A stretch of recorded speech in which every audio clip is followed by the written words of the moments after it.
morning, good afternoon, and good evening, everybody. Thank you for tuning in to another Supatease video. And Blizzard did a massive beta test for the new epic Battleground coming in midnight, the Slayer's Rise. There's going to be 40 versus 40 in the Void Storm, one of the new zones as well. It'll be an endgame world PvP zone, as well as an epic BG. And in today's video, I wanted to go over my experience with this Battleground. What was it like? Was it any fun? What parts of it were confusing? What parts of it would I like to see change? What parts of it did I like? And that's basically going to be it. We're just going to be running through my entire playthrough of the Battleground and what it was like.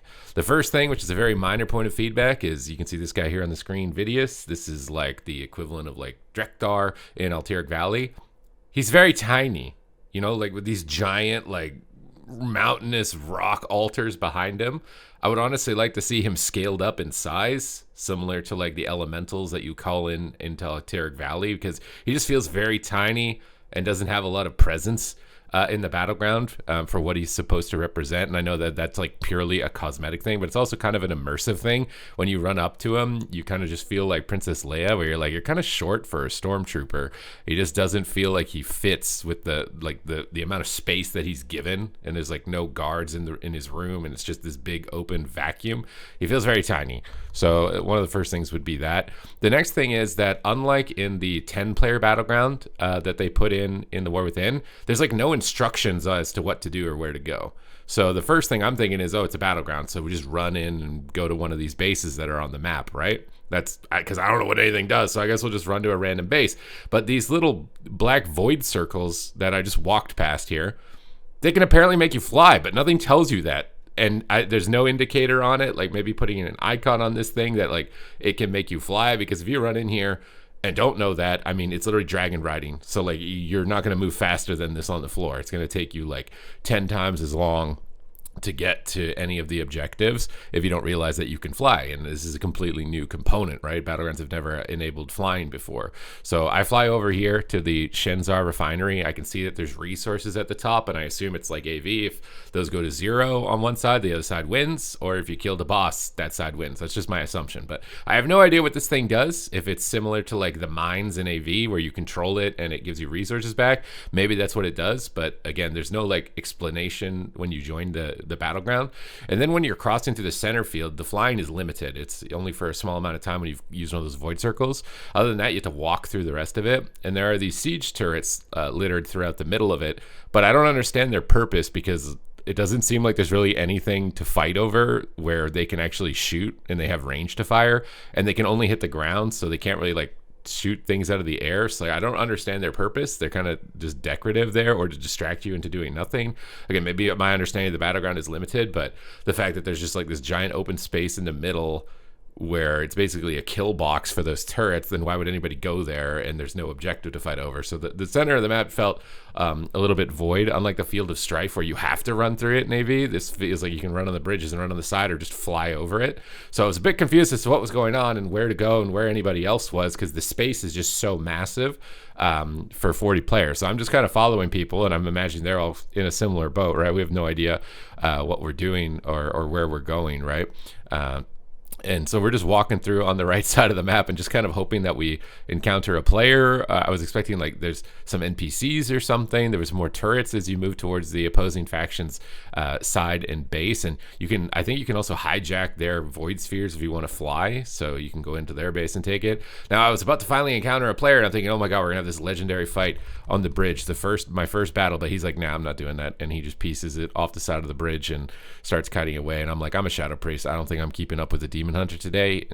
Not gonna try. So I just see a bunch of players still kind of running in to this side room, and I'm thinking, okay, what's in here? They're popping Bloodlust, so maybe this is like Belinda or something like that. Right? I'm trying to draw parallels to things that I understand in the epic Battleground space. So there's a guy in here called the Hate Seer. I don't know what he does. I don't know what he gives, but like my team is attacking him, so I guess I will try to help. So we're going to run in here and dot up the Hate Seer. The Shadow Priest build that I'm playing was a build given to me from Bonnie, another creator here on YouTube if you know him, and it did a lot of damage. This build is pretty spectacular on Shadow Priest. Shadow Priest has been one of my favorite specializations actually to play in the beta at the moment. And this build is interesting because it doesn't play like the previous iterations of Shadow Priest as far as what your priorities are for it. But we dropped the Hate Seer, and they lost a bunch of resources on the top, right? They went from 1,000 to 700. I also see that you can click the flag, so I don't know if like, does this base like flip around and we get to summon a guy inside of it? I don't really know, but I'm gonna click it because I can click it, right? Like that's the rule, right? If there's a button, you push the button. So I'm gonna push the button, and then people started pinning things on the map, but I don't really know why. So I was like, there's a warrior here attacking the boss by himself, it looks like, on the mini map, and a hunter, but then there's a bunch of people pinging. So I'm like, where do I go? Everybody's just kind of running around in circles. And then the horde decided to do a little bit of a fly in here off to the side onto that balcony from the void thing. And that was a cool moment when I see these guys coming in. I'm like, okay, I'm going to take them on in a 1v1. So I start tentacle slapping, getting my full dots up, and going for a Slurpee Void Torrent, and I've got Vampiric Embrace, my unused trinket available, and I'm thinking that I'm going to beat a Marksman Hunter, but then I start lagging or something. I actually want to replay this back because I really felt like I was lagging. I was expecting to lag in an Epic BG when there was a lot of players, and I've seen other players that once there's like a significant number of players together that they're pretty laggy, and it's just like, what is going on, and you can't really do anything. You're just dropping globals. But I swear I was spamming Dispersion because I didn't expect him to do a lot of damage. He's a Marks Hunter. I thought they were getting nerfed, but apparently not. They can still hit you incredibly hard. But it was a cool moment when he flies in on top of me, and then we go for the 1v1. But I swear I started just like lagging out because you'll see down here my Dispersion keybind starts lighting up, and that means that I'm trying to press it. And I think it's right after he hits me right here, we start pressing it. And it's just, I guess I'm just on global cooldown because he just killed me too fast. So if you're a Marksman Hunter player, you don't have to worry about it too badly. But if you are going to be lagging at all, you're going to be taking quite a bit of damage. Like this guy was hitting me for 100,000 arcane shots, and I have 500,000 HP. So 5 arcane shots, and you're dead. Aim shot hit me for about 150,000. So, aim shot into arcane shot, which is a pretty common combo of abilities for Hunter. Yeah, it's like almost half your health in one combo. So likely some tuning's gonna have to be going on here. There were some bugs that I reported as far as people abusing embellishments and getting way too many primary stats. Hopefully those things will get reined in so that we can have a better idea of the tuning and pacing. When you resurrect right in front of a void sphere. So it's important to know that those let you fly. Otherwise, you're just gonna be walking for like a gajillion years. Like, look how big the zone is.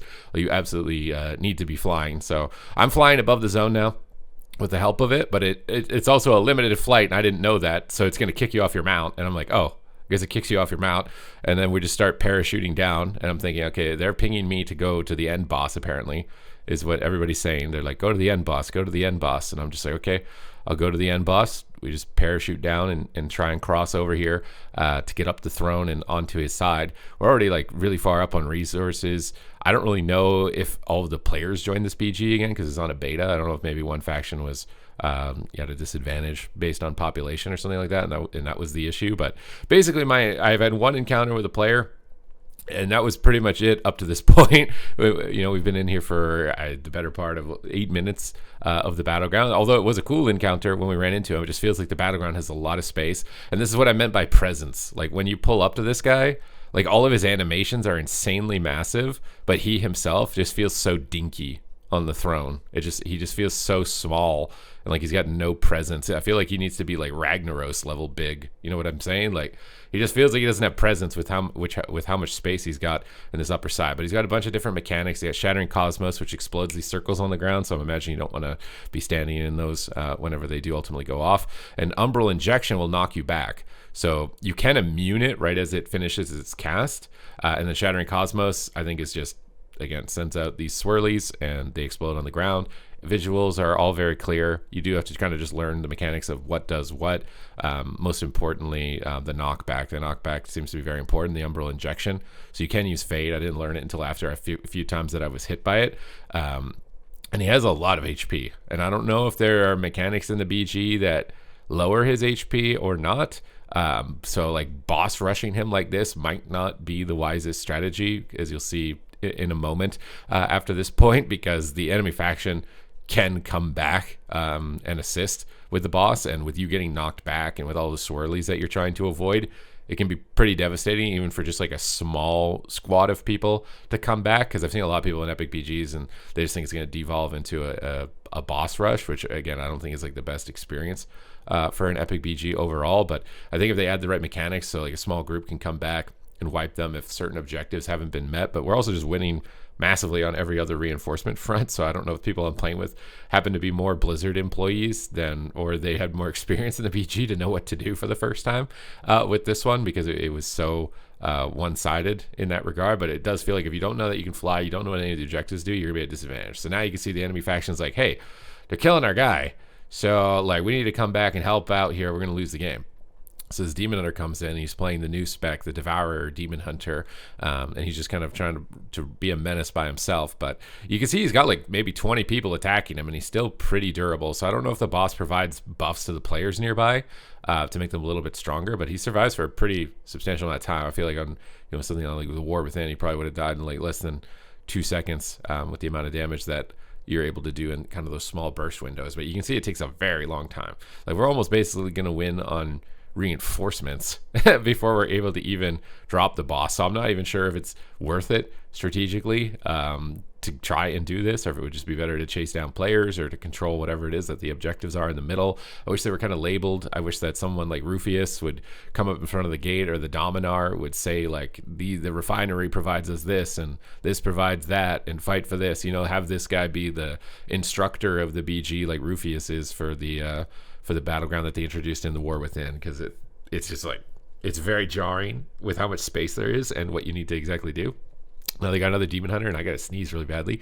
Demon Hunter and a Monk coming in, so we slap him with the Shadow Word Madness, which is replacing Devouring Plague, but it scales pretty nicely with our Mastery now that it does shadow damage. And here comes another Marksman Hunter, and I'm like, oh my god, I thought I was done with them, bro. I thought they weren't going to be in the game anymore. But Marksman Hunter hits really hard. So I don't like, everybody was worried about it with the 3-second aim shots, and the like, but I don't know. After the recent buff it got on the last patch, it feels like it's getting pretty juiced here. So this Hunter has definitely got some issue with me. So he's coming after me.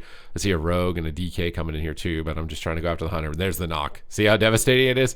Don't stand near the staircase on this platform, because you get knocked off the side, take a lot of damage, and got to RP walk back your way to the top side if you want to keep engaging on the boss. And then unfortunately, I think I encountered a very big issue. So this is where a little bit more of a sizable fight. Didn't notice too much on the lag until everything just stopped. Everything just stopped. Everything just froze. And I think this is like one of the, if there's the top 3 concerns for an Epic BG, the first one is lag with the number of players, right? And any sort of like performance issues with your computer, and with the price of increasing of computer parts for gaming, who knows if we're going to be able to keep up with this type of stuff.